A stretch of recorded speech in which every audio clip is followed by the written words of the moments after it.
मानसिक त्रास, एखादी व्यक्ती आहे किंवा एखादी गृहिणी आहे, कोणीही घ्या. तुम्ही एखादी व्यक्ती तुमच्या डोळ्यासमोर इमॅजिन करा किंवा स्वतःला इमॅजिन करा तरी चालेल. त्या व्यक्तीच्या घरातली मंडळी, तिच्या आजूबाजूची माणसं तिला नेहमी टोमणे मारतात. तू गोड खाऊ नकोस, तुला डायबिटीस होईल. तू मिठाई खाऊ नकोस, तुला डायबिटीस होईल. तू गोड चहा पिऊ नको सतत, तुला डायबिटीस होईल. त्या महिलेचा ना एक बॉडी चेकअपचा रुटीन होता आणि ती रुटीनच्या नुसार बॉडी चेकअपला गेली आणि त्या बॉडी चेकअप जेव्हा तिने केला आणि त्याचे जेव्हा रिपोर्ट्स आले ना, तेव्हा त्या रिपोर्ट्स मध्ये खरंच तिला डायबिटीस डिटेक्ट झाला होता. हे असं का झालं असेल बरं तिच्यासोबत?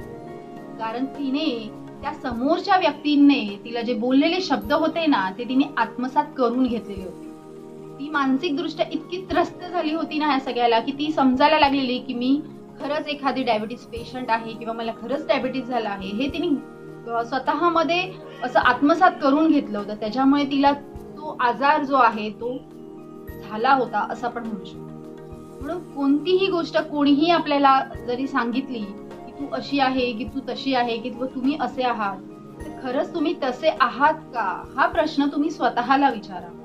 इतरांनी तुम्हाला तुमच्या आजूबाजूचा पूर्ण सराउंड जरी तुम्हाला तसं बोलत असेल, तर तुम्ही तसे आहात का हे तुम्हाला माहिती असलं पाहिजे. तुम्ही जर तसे नाही आहात तर साहजिक आहे, तुम्ही तुमच्या जर शरीराची काळजी घेत असाल तर तुमच्या मनाची सुद्धा तुम्ही काळजी घेऊ शकता. म्हणून शारीरिक आणि मानसिक जो ताण आहे ते दोन्हीही ताण आपण बॅलन्स ठेवले पाहिजे. आपले शारीरिक ताण सुद्धा आपण नाही घेतले पाहिजे आणि मानसिक ताण सुद्धा आपण नाही घेतला पाहिजे.